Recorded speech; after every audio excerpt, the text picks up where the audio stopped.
Well, definitely excited about our new leadership. Laird Veach has been tremendous in his transition. Happy to be back, and you can just see his passion for our institution, love for the city of Como, and all of the above. So I'm excited about obviously being a partner in the small part that I play in our athletic department, but also moving the program forward.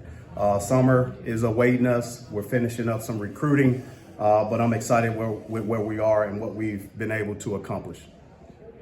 Speaking of that recruiting, coach, a lot of recruitment tables. I know you guys don't look at that kind of stuff, but have you guys one of the stronger recruiting classes this year? What's gone into that process, and how eager are you to see it kind of take shape over the summer? Well, long-lasting relationships, a great staff. We have a great basketball staff of assistants.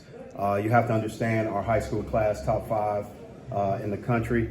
So we're excited about those kids, T.O. Berry, Marcus Allen, Honor Boateng, Trent Burns, and Peyton Marshall. We're excited about our portal class, which is a top 10 portal class in the country.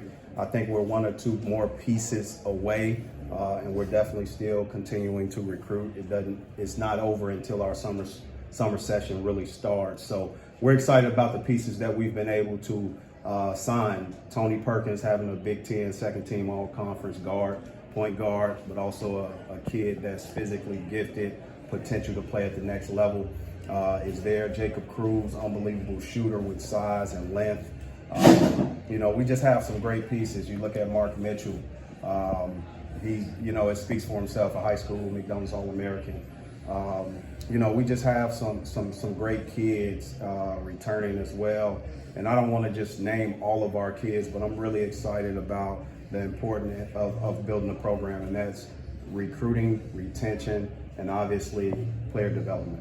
It's still earlier in your head coaching career, though. You look back to these last 2 seasons. What can you take away specifically from last season as still a young coach in terms of a head coaching career? Well, I'm moving forward. I don't focus. I learn lessons that need to be learned in real time and continue to move the program in a direction that we expect it to move. We all document it. You guys do a great job of covering what you cover. You guys know more about our program, and you guys have done a great job narrating the things that have taken place. But what I'm excited about is building on the passion that our players have played with each and every game, and now just moving forward to having a great summer, which starts June 2nd. Dennis, go ahead. Dennis, we look at your recruiting classes, we say pretty darn good. You say you'd like to get another piece or 2. What would you like to add to the group that you have? Wait for the bat signal. The bat signal will let you know. I expect a bat signal next week sometime.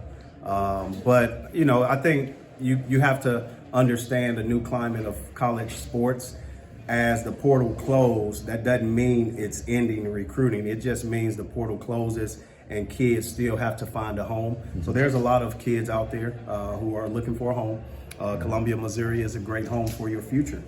So I'm expecting to have a piece that allows us to compete in the SEC and obviously win championships, hold up trophies, and hang some banners. Dennis, there's a lot of talk about, negatives of the portal and NIL and stuff, but I'm curious, like in a situation coming off a year like last year, it does offer you an opportunity maybe to flip things faster than would have been realistic. Well, nothing negative about the portal. I've always embraced transfers and the opportunity for kids to reinvigorate their careers, but also having opportunities to get our program better is what we speak of, and that's what it's going to be able to allow us to do.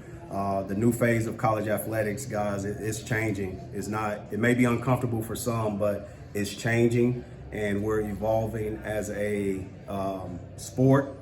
We're also evolving as an institution, meaning the NCAA, and there's a lot of rule changes and reforms that's taking place, and our student athletes are at the forefront of it. How do those 2 things impact the ability to recruit big men? More specifically, it feels like big men are kind of a dying breed as far as the traditional post presence. Well, if we watch the NBA and everything trickles from the very top, you watch the NBA game, most post players, you don't see a Shaq, a low post dominant player like David Robinson. You don't see that. So the evolution of college basketball is because of the impact of NBA.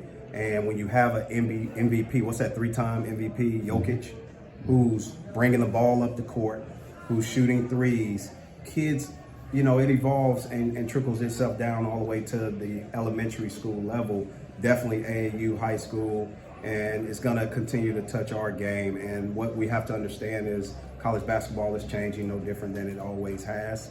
But the style of play goes from a 3-out, 2-in to a 4-round 1 or even a 5-out.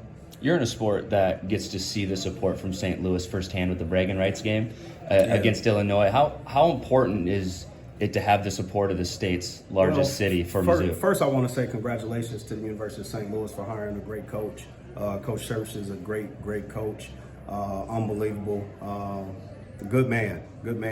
And he'll do tremendous things here in the city and also in the conference and for St. Louis University basketball. But it's important, because of us being the University of Missouri, to have sort of great relationships. We have an unbelievable alumni base here, as well as the different parts of the state, but specifically St. Louis. You got to look at grassroots basketball. You have to look at high school basketball, some great programs, but also some great players, great coaches, and some great stewards. And I just want to connect our university and continue to connect our university, our basketball program, with our alumni here. Having that game against Illinois here over Christmas is a unbelievable opportunity, and it speaks volumes. No matter what the weather is, no matter what the recommendations to stay off the road could be, our fans, Illinois fans, make it out, and they know that it's very important to come see or us to come play games in the city. So I'm thankful for their contributions, but also their support. Hey Dennis, it's a ritual every time there's a new coach at Mizzou or SLU to ask if that series could fire back up. Is that something that you could see you and Coach Schertz scheduling? I'm not going to tell you guys what me and Coach Schertz's conversation has been, but he's a man that I talk to and will talk to and will continue to reach out to. Matt Klein, our assistant coach, worked for Coach Schertz at on the first staff that he was putting together at Indiana State. I know he'll do a great job with what he does, but the game has to make sense for both of us, and I'm excited to at least entertain conversations, but I don't know what it will take to get it done as it relates to our program and where we are, but also with the implications of 2 new opponents in the future coming into our league and the changing landscape of SEC and where we need to be from a scheduling matrix standpoint. So I'm excited with what he's doing. Congratulations to Conzo Martin, head coach at his former place that gave him his first opportunity. So I look for Coach Schertz, Coach Martin, to continue to do great things. We obviously know what UMKC has done, Coach of the Year. Coach has done a tremendous job there. SEMO, Longwood, Lindenwood, they've done a great job, just from a coaching standpoint, raising the profile of college basketball in our state. So I'm excited to be a part of it. Dennis, big picture question. I'm not sure if you saw it a couple days ago. There's a report of a new in-season tournament with NIL and Vegas potentially benefiting kids. Have you seen that at all, and what are your thoughts on it? There's going to be a lot of changes in college basketball to help benefit student athletes.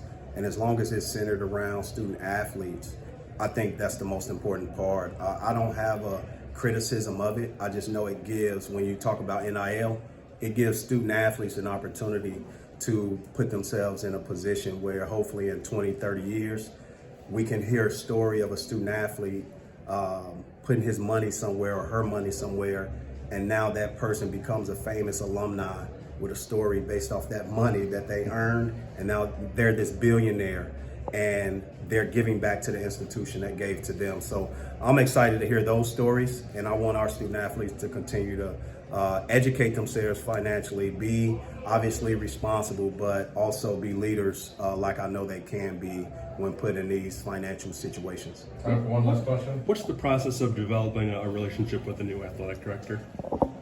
Process is being yourself, first and foremost. The most important thing is understanding the ability to build relationships. Laird is an unbelievable external AD, and he mentioned that in his press conferences, the ability to raise money, the ability to get in front of people.